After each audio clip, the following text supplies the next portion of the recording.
السلام علیکم dear students, آج ہمارا جو ٹاپک ہے وہ ہے اے ورلڈ وداؤٹ بکس، کتابوں سے آری دنیا، کتابوں کے بغیر دنیا۔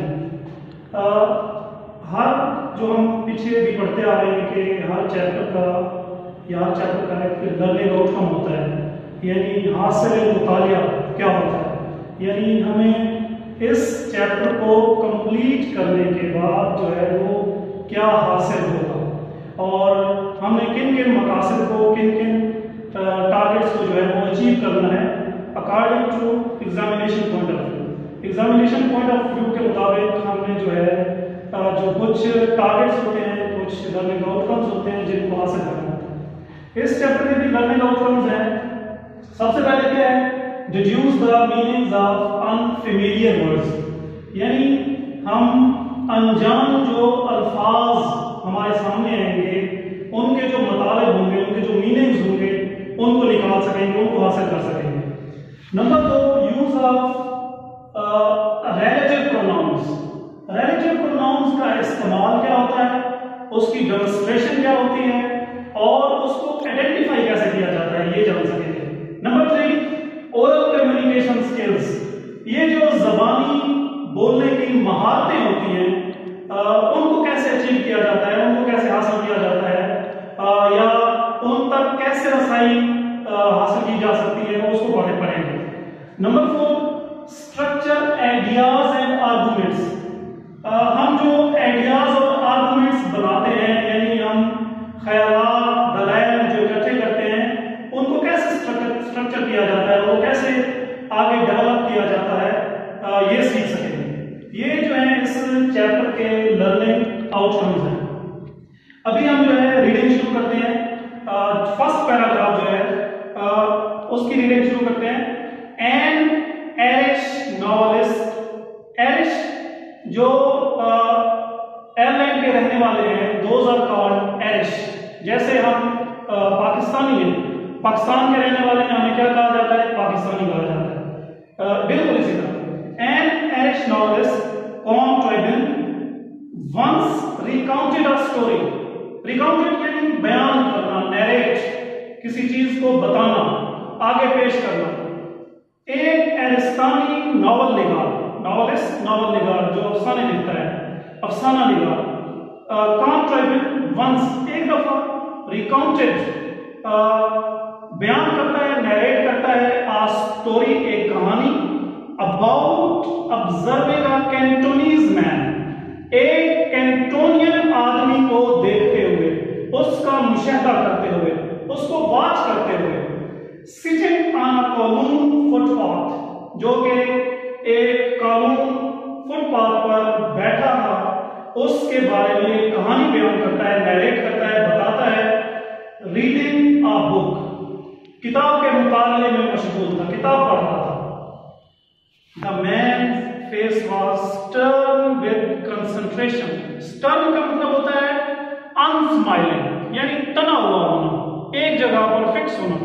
with concentration، focused، یعنی اس آدمی کا چہرہ توجہ سے تنا ہوا تھا۔ جیسے ہم کتاب پڑھتے ہیں یا کسی چیز کو غور سے دیکھ رہے ہوتے ہیں تو ہماری کنسنٹریشن اس کے اوپر فلی ہوتی ہے، اور ہماری جو نیک ہوتی ہے، ہمارا جو چہرہ ہوتا ہے، ہماری جو گردن ہوتی ہے، وہ اس کے اوپر جو ہے جمی ہوئی ہوتی ہے۔ اس کو کنسنٹریشن کہتے ہیں، یا اس کو انسمائلنگ فیس بھی کہہ سکتے ہیں۔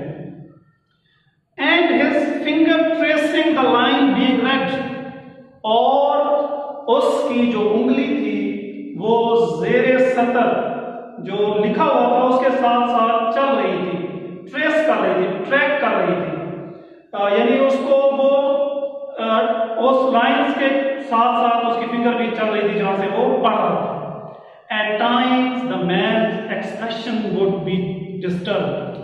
At times time to time، یعنی وقفے وقفے سے اس آدمی کے جو تاثرات تھے، اس آدمی کی جو اپیئرنس تھی، would be disturbed، وہ جو تھی وہ یعنی تبدیل ہو رہی تھی، اپسیٹ ہو رہی تھی۔ In frustration، یعنی اس کی جو چہرے کے جو تاثرات تھے، پریشانی کی وجہ سے، اریٹیشن کی وجہ سے جو تھے وہ تبدیل ہو رہے تھے ایٹ ہز پروگرس پڑھنے کے دوران. Finally the reader looked up at the sky. آخرکار قاری آسمان کی طرف دیکھتا ہے، یعنی قاری نے آسمان کی طرف دیکھا. while his face was beaming.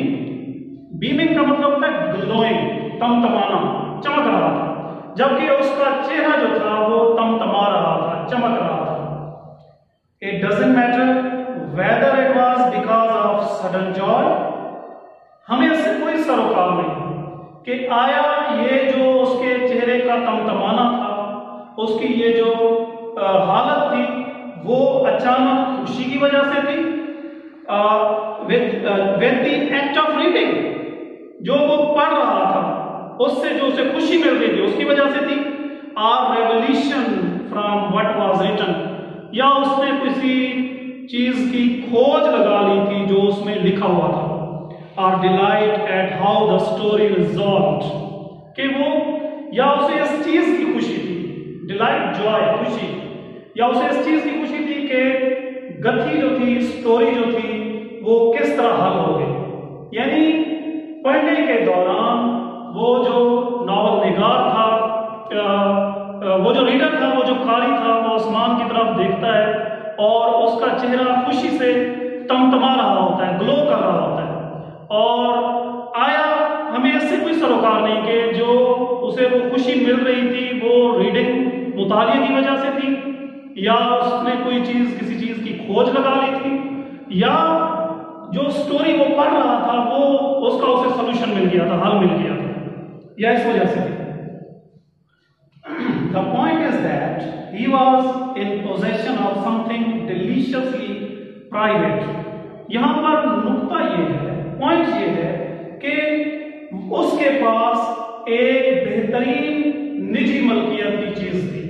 Position ملکیت، کنٹرول، ڈیلیشیسلی ونڈرفلی، پرائیویٹ نجی، جیسے کسی کی اپنی کوئی چیز ہوتی ہے، یعنی سول اونر ہوتا ہے وہ بندہ اس چیز کا، اس کو پرائیویٹ کہتے ہیں.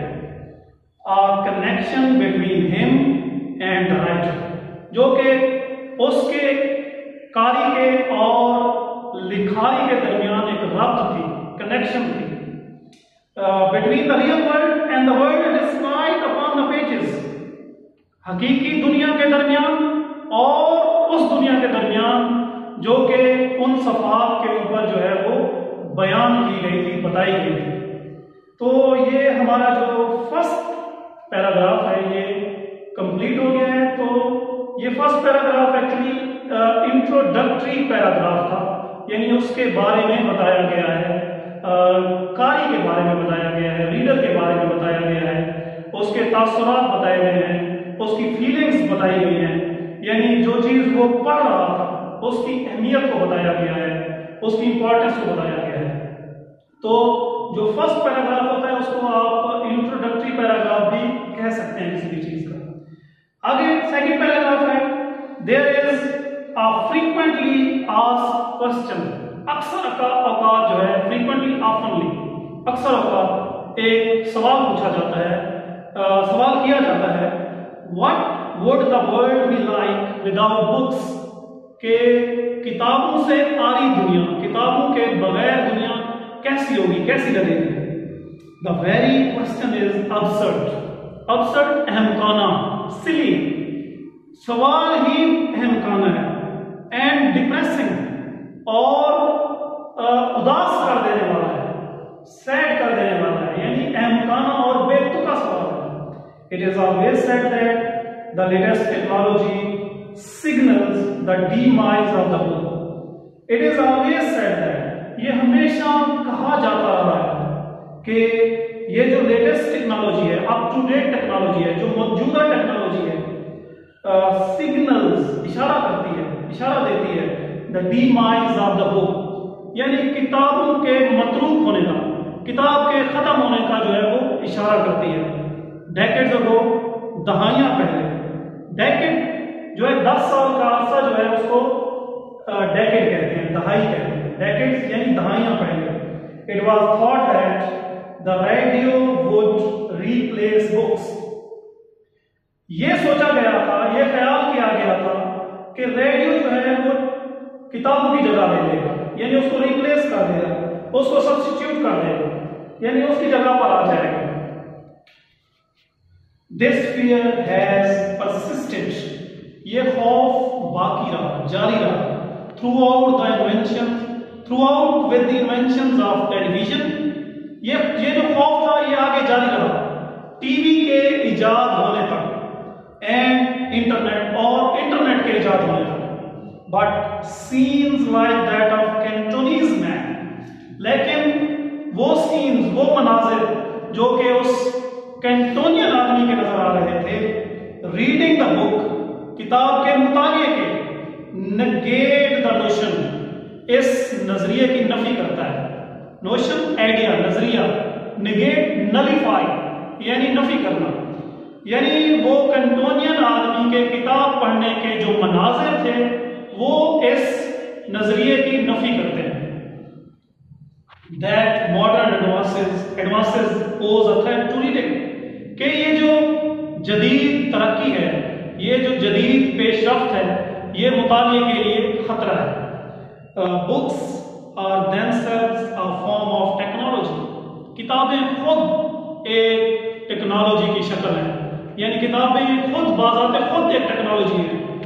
That is spread over the pages and makes، جو کہ صفحات پر پھیلی ہوئی ہیں، and makes us delve into the complexities of life.